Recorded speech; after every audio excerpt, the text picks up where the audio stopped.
सरकार ये आवाज तो सोनम बिटिया की लगती है। हुसैन मियाँ, तुम्हारे कान तो नहीं बज रहे?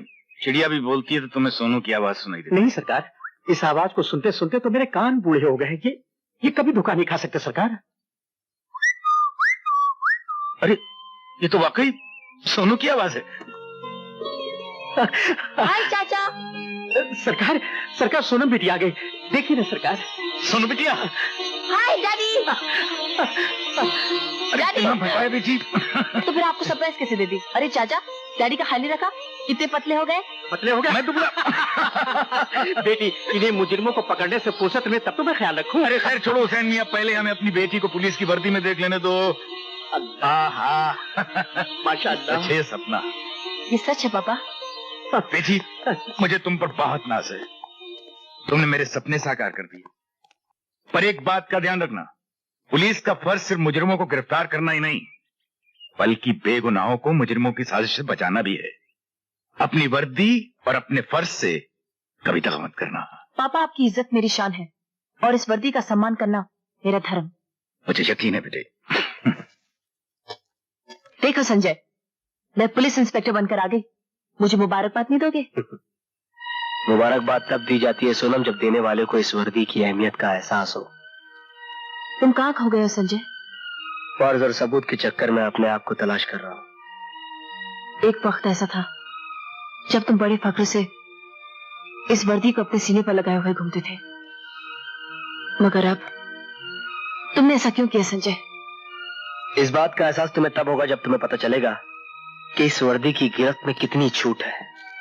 सिर्फ एक फोन आने से गुनहगारों की हथकड़ी अदालत के हुक्म के बगैर खुल जाती है। लेकिन तुम बड़ी आसानी से इस वर्दी के सहारे गुनहगारों को बेनकाब कर सकते थे Sanjay.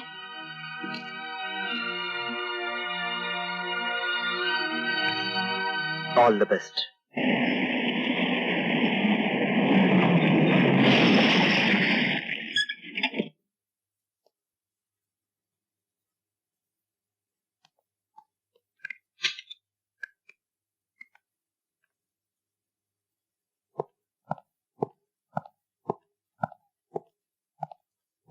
Good morning sir. Good morning. Jagannath ji ने आपको बैठने के लिए कहा है। Thank you.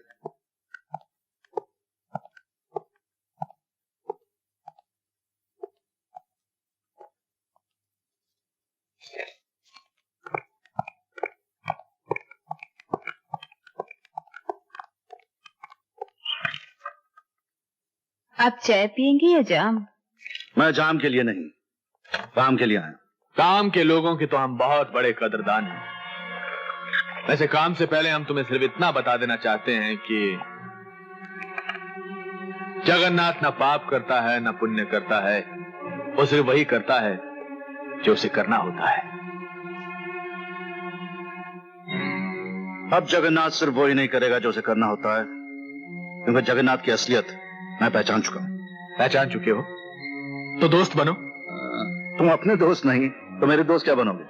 दुश्मन बन के भी कुछ खास हासिल कर नहीं सकोगे। दुश्मन तो तुम हो, इस समाज के और इंसानियत के। समाज और इंसानियत से खास रिश्ता है क्या? उसी रिश्ते के नाते मैं तुमसे कहने आया हूं कि सही रास्ते पे चलो जगन्नाथ, वरना तुम तुम्हारे गुनाहों के जाल में खुद फंस जाओगे और तुम बेगुनाह होकर भी बच नहीं सकोगे। शायद तुम जानते ही नहीं कि तुम्हारे साथ होगा क्या। क्या होगा मेरे साथ? मेरे घर पर हमला या ज्यादा से ज्यादा मेरा कत्ल? इससे और ज्यादा क्या करोगे तुम? अगर मैं चाहूं तो शाम से पहले तुम्हें कुचल के रख सकता हूं, लेकिन मैं नहीं चाहता कि एक बाप का साया बेकसूर बच्चों के सर से ऊपर उठ जाए। मैं नहीं चाहता कि एक खूबसूरत बीवी को उसके पति की गलतियों की सजा मिले। मेरी बात समझ गए ना? हमारे तुम्हारे रास्ते बहुत अलग अलग हैं टीएसपी अमर। मेरा रास्ता छोड़ दो। अगर नहीं छोड़ सकते तो मुझसे हाथ मिलाओ, मैं तुम्हें सोने चांदी से तोड़ लूंगा। दुनिया तुम्हें रईस कहेगी और तुम्हारे जाने के बाद तुम्हारी औलाद को रईस ज्यादा। क्या तुम मेरी बोली लगा रहे हो? इस दुनिया में हर इंसान की बोली होती है, कम या ज्यादा। तुम्हारी गुलामी से बेहतर मैं कानून की हिफाजत करते मरना पसंद करूंगा। और एक बात याद रखना, आपकी दौलत से जो महल तुम खड़ा कर रहे हो उसकी बुनियाद एक दलदल पर खड़ी है जो किसी भी दिन ढह सकती है, और इस आलीशान इमारत के साथ तुम्हारा वजूद भी खत्म हो जाएगा। तुम्हारी खोखली बातें हमारे महल में गूंज तो सकती हैं डीएसपी अमर सिंह, पर इसकी दीवारों के रंग तक को नहीं बदल सकती। जाओ पहले कानून की किताब से कोई ऐसा पन्ना फाड़ कर लाओ जिसमें जगन्नाथ के गुनाहों का हिसाब लिखा हो। तो फिर इस बात का वादा रहा, आज के बाद जब भी मैं तुमसे मिलूंगा मेरे पास हथकड़ी होगी। बाहों के फंदों का मजा तो तुम बहुत ले चुके हो, फांसी के फंदे का मजा भी ले लेना।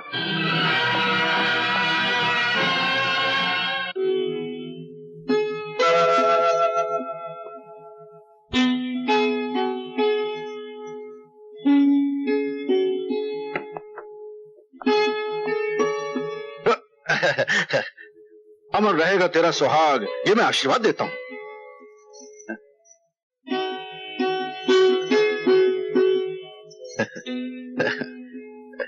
सुहाग का जोड़ा पहनकर जब तुम गुस्से से देखती हो तो इस बात का पता नहीं चलता कि ज्यादा सुर्ख तुम्हारी साड़ी है या तुम्हारा चेहरा। लच्छेदार बातें बनाकर मेरा गुस्सा ठंडा करना तुम बहुत अच्छी तरह जानते हो। गुस्सा कहाँ है, गुस्सा तो सिर्फ तुम्हारे चेहरे पर आ जाता है कभी कभी। वैसे दिल में तो ज्योति है, इस अमर की अमर ज्योति। वैसे क्या ख्याल है, आज रात है, बगल में सुहाग है, सुहागन का साथ है, क्यों ना हो जाए सुहाग रात? नहीं? ओह, ये बेवक्त का फोन आ गया। Hello, DSP Amar Singh speaking. Sir मैं सूर्य प्रताप सिंह बोल रहा हूँ। हाँ? सर मैंने जगन्नाथ को रंगे हाथों गिरफ्तार कर लिया है। क्या? सर मैं ठीक बोल रहा हूँ? हाँ मैं आता हूँ, मैं अभी आता हूँ। सॉरी ज्योति, मुझे एक जरूरी काम से जाना है। एक तुम ही हो ईमानदार इस पूरे डिपार्टमेंट में। क्या जरूरत है समाज के दुश्मनों से दुश्मनी मोल लेने की? क्या करूँ कामनी, ये तो इस वर्दी का कर्ज है। मैं तो इंसाफ के लिए जी रहा हूँ, इंसाफ के लिए मर भी सकता हूँ। नहीं। अरे कामनी, मैं पुलिस ऑफिसर हूँ। अदालत में बयान और सबूत पेश किए जाते हैं।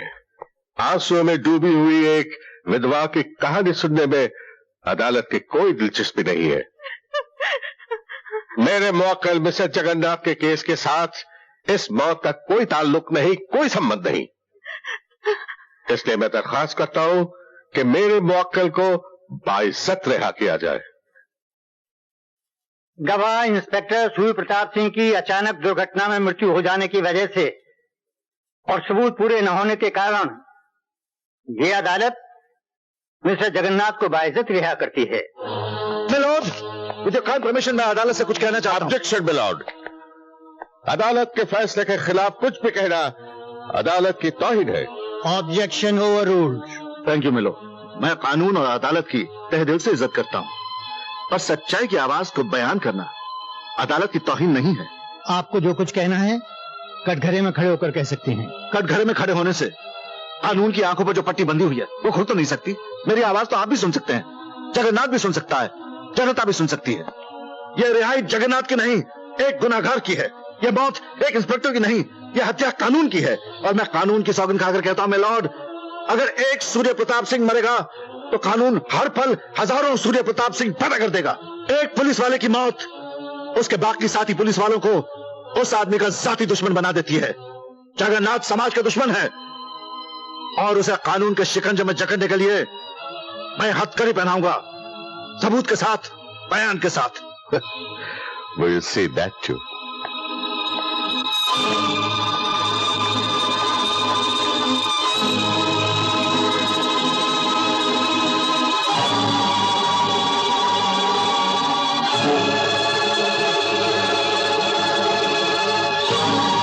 चिल्लाने से तुम्हारी आवाज इन कानून की दीवारों से टकराकर गूंजेगी तो जरूर, और जगन्नाथ का बाल भी बांका नहीं कर सकेगी।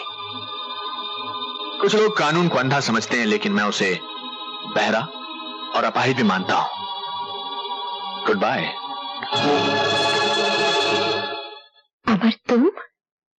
ये कानून की बड़ी बड़ी किताबें, कोर्ट कचहरी की लंबी लंबी दलीलें, वर्दी, सबूत, हथकड़ी, इन सबको अपने जूतों की नोक पर रखते हैं जगन्नाथ जैसे मुस्लिम लोग। ज्योति, कभी कभी तो जी चाहता है कि जगन्नाथ जैसे मुस्लिम लोगों को गोली से भून दूं। उसके बाद चाहे फांसी भी लग जाए, इस बात का गम नहीं होगा। फिर आप में और उस गुनहगार में क्या फर्क रह जाएगा? जगन्नाथ के लिए कानून तोड़ने का कोई कानून नहीं है, पर कानून बरकरार रखने के लिए आपके पास बहुत से कानून है। यही वजह है कि आपके लिए वर्दी है और उसके लिए हथकड़ी। उसने सबूत मिटा दिया, आपकी गवाह की जुबान बंद कर दी। आप उसके आदमी को अपना गवाह बना के कटघरे में खड़ा कर दीजिए, जो उसके खिलाफ अपनी जुबान खोल सके।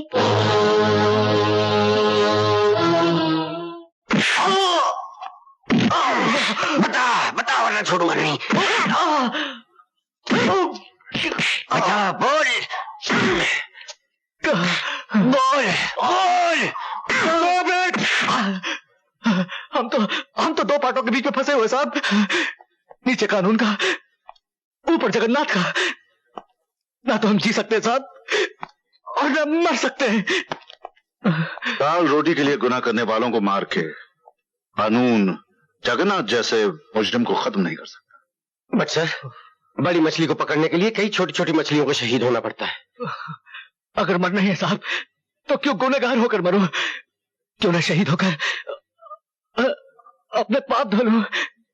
मैं आपको एक बड़ी मछली का ठिकाना बताता हूं साहब। कौन सी बड़ी मछली?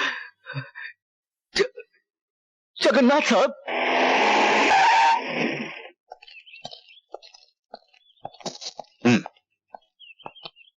हाय अमर, ये क्या है? आप ऑर्डर इशू कर दीजिए सर। अब जगन्नाथ का सर्वनाश मुझे ही करना होगा। तुम तो जानते हो अमर, यही ना कि जगन्नाथ का खौफ समाज के साथ साथ पूरे पुलिस डिपार्टमेंट पर छाया हुआ है। वो हर उस पुलिस वाले को मौत के घाट उतार देता है जो उसके खिलाफ आवाज उठाता है। यही तो वजह है कि हमारा डिपार्टमेंट भी इस केस में हाथ डालने से कतराता है। एक जोड़ी वर्दी और एक भरी पिस्तौल से उस हैवान का मुकाबला नहीं किया जा सकता जिसके पीछे पैसा और सफेद पोश वालों की ताकत है। तभी तो मैं ये साबित करना चाहता हूं सर कि जब ये वर्दी बेदर्दी से पेश आती है तो बड़े बड़े जगन्नाथ जैसे ताकतवरों की अर्थी उड़ जाती है।